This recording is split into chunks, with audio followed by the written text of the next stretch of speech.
అందరికీ నమస్తే ప్రజలారా.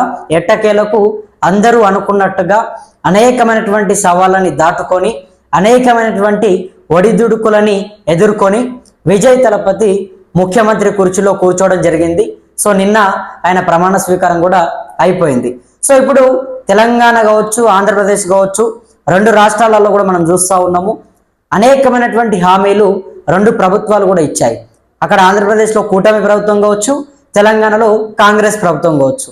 సో ఇచ్చినప్పటికీ కూడా ఇప్పటికీ అమలు కాలేనటువంటి హామీలు బాగానే పక్కకు ఉన్నాయి, పెండింగ్లో ఉన్నాయి ఇప్పటికీ కూడా.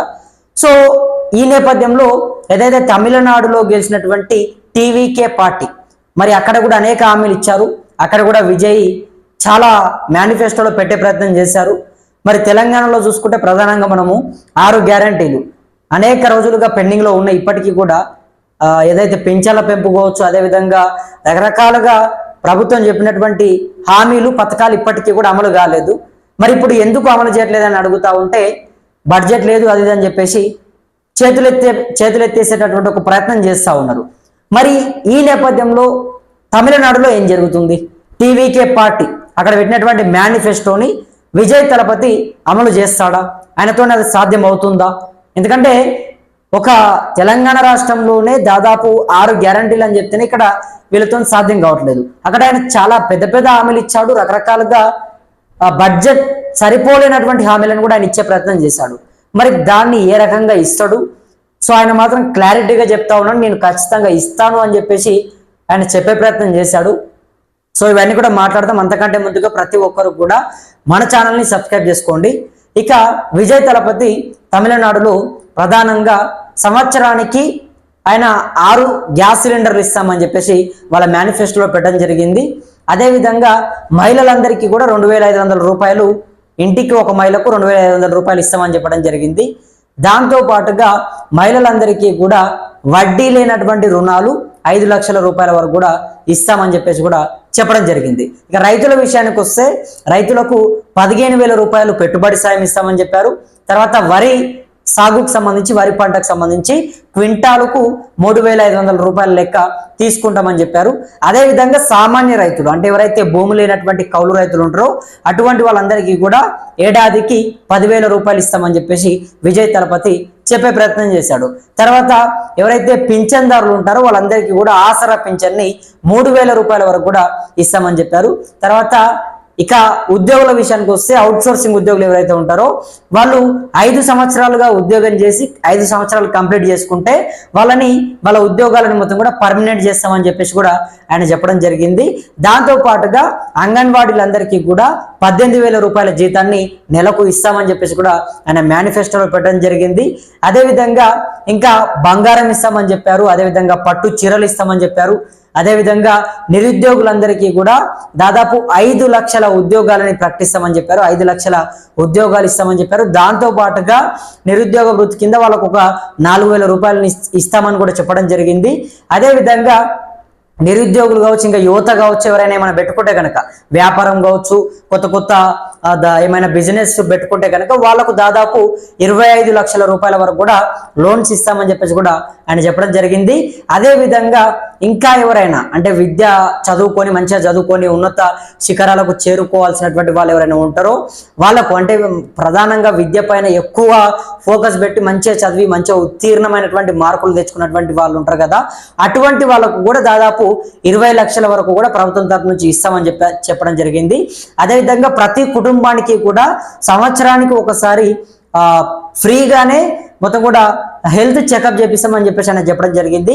దాంతో పాటుగా ఒక్కో కుటుంబం పైన 25 లక్షల రూపాయల వరకు కూడా హెల్త్ ఇన్సూరెన్స్ కూడా పెడతామని చెప్పేసి కూడా వాళ్ళు చెప్పడం జరిగింది.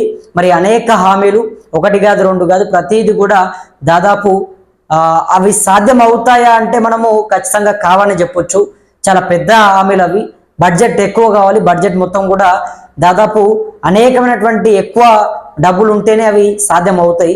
సో మరి దాన్ని విజయ్ తలపతి మాత్రం నేను సాధ్యం చేస్తాను అని చెప్పేసి ఆయన చెప్తా ఉన్నాడు. కానీ అక్కడ ఉన్నటువంటి కొంతమంది, అంటే తమిళనాడులో ఉన్నటువంటి అన్నా డిఎంకే కావచ్చు, డిఎంకే పార్టీలు కావచ్చు, 2 పార్టీల నాయకులు కూడా ఆ హామీలు మొత్తం కూడా సాధ్యం కావు అంటూ విమర్శిస్తూ ఉన్నారు. విజయ్ ఏదో ఆయన నోటికి వచ్చింది చెప్పే ప్రయత్నం చేస్తూ ఉన్నాడు, కానీ అంత ఈజీగా హామీలని ఎవరు కూడా ఇవ్వలేరు, ఎందుకంటే బడ్జెట్ కావాలి.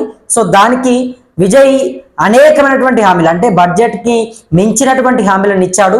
సో అవి అస్సలు కూడా సాధ్యం కావని చెప్పేసి తమిళనాడులో ఉన్నటువంటి రాజకీయ నాయకులందరూ కూడా చెప్తా ఉన్నారు.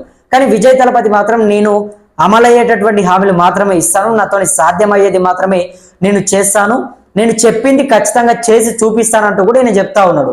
మరి అటువైపు ఏమో ప్రతిపక్ష నాయకులందరూ కూడా వాళ్ళు చెప్తా ఉన్నారు బడ్జెట్ సరిపోదు అని. మరి ఈయన మాత్రం ఇట్లా చెప్తా ఉన్నాడు. ఇక మన తెలంగాణలో చూస్తే మాత్రం ప్రధానంగా ఉదాహరణకు మన తెలంగాణను తీసుకుంటే ఇక్కడ కూడా సేమ్ చెప్పారు. అక్కడ కూడా తమిళనాడులో 200 యూనిట్ల కరెంట్ ఇస్తామని కూడా చెప్పడం జరిగింది. ఇక్కడ కూడా సేమ్ 2,500 రూపాయలు మహిళలకు, 200 యూనిట్ల కరెంటు, ఆసరా పింఛన్లు పెంపు, రైతులకు 15,000 రూపాయల రైతు భరోసా. సో ఇక్కడ రైతు భరోసా 15,000 కాస్త 12,000 అయింది. అదేవిధంగా ఏదైతే ఆసరా పింఛను పెరగలేదు. అంటే రకరకాలుగా ప్రభుత్వం చెప్పినటువంటి కొన్ని మాటలు నెరవేర్చారు, తర్వాత మిగతావి మాత్రం పెండింగ్ లోనే ఉన్నాయి. మరి ఏమైంది, ఎందుకు పెరగట్లేదు, ఎందుకు పెంచట్లేదు? మొదటి 100 రోజుల్లోనే పెరుగుతాయి, అప్పుడే చేస్తామని చెప్పారు కదా అని చెప్పి అడుగుతా ఉంటే నిధులు లేదు, రాష్ట్రం అప్పులలో ఉంది, అది అని చెప్పేసి చెప్పే ప్రయత్నం చేస్తా ఉన్నారు. అంటే అన్నాడు కాంగ్రెస్ పార్టీ కూడా ఇదే మాదిరిగా, అంటే ఇప్పుడు అక్కడ విజయ్ తలపతి ఎట్లా చెప్తా ఉన్నాడో అదే మాదిరిగా ఇక్కడ తెలంగాణలో కూడా అధికారంలో వచ్చుడుతోనే మొదటి 100 రోజుల్లో మొత్తం కూడా అమలు చేస్తాము, 6 గ్యారెంటీలు ఇచ్చేస్తామని చెప్పి చెప్పింది. సో అధికారంలోకి వచ్చారు, 100 రోజులు గడిచిపోయింది, 2 సంవత్సరాలు అయింది, 3 సంవత్సరాలు కూడా కావస్తుంది. మరి ఏమైందని అడుగుతా ఉంటే ఇప్పుడు బడ్జెట్ లేదు, అప్పులాలు ఉందని చెప్పేసి చెప్తా ఉంది. సో మరి తమిళనాడులో కూడా విజయ్ ఇదే రకంగా, ఇక్కడ కాంగ్రెస్ పార్టీ ఏ రకంగా అయితే చేతులు ఎత్తేస్తా ఉందో తమిళనాడులో కూడా ఆయన చేతులు ఎత్తేస్తాడా? ఆయనతో అసలు సాధ్యం అవుతుందా? ఎందుకంటే కొత్తగా ప్రభుత్వాన్ని ఏర్పాటు చేశాడు కాబట్టి, కొత్తగా ఆ కుర్చీలో కూర్చున్నాడు కాబట్టి, అనుభవం లేదు కాబట్టి మరి సాధ్యపడుతుందా?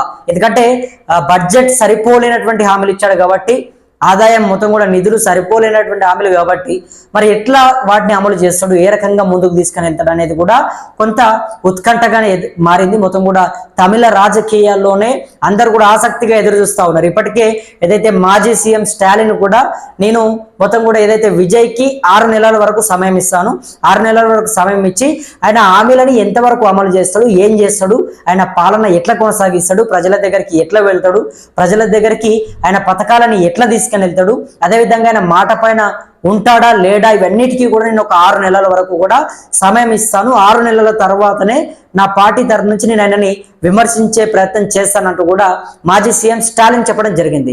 మరి విజయ్ మాత్రం ఏం చేస్తాడు, ఆయన ఇచ్చినటువంటి హామీలు సాధ్యపడతాయా లేదా అనేది మీరు మీ అభిప్రాయాన్ని కింద పెట్టండి.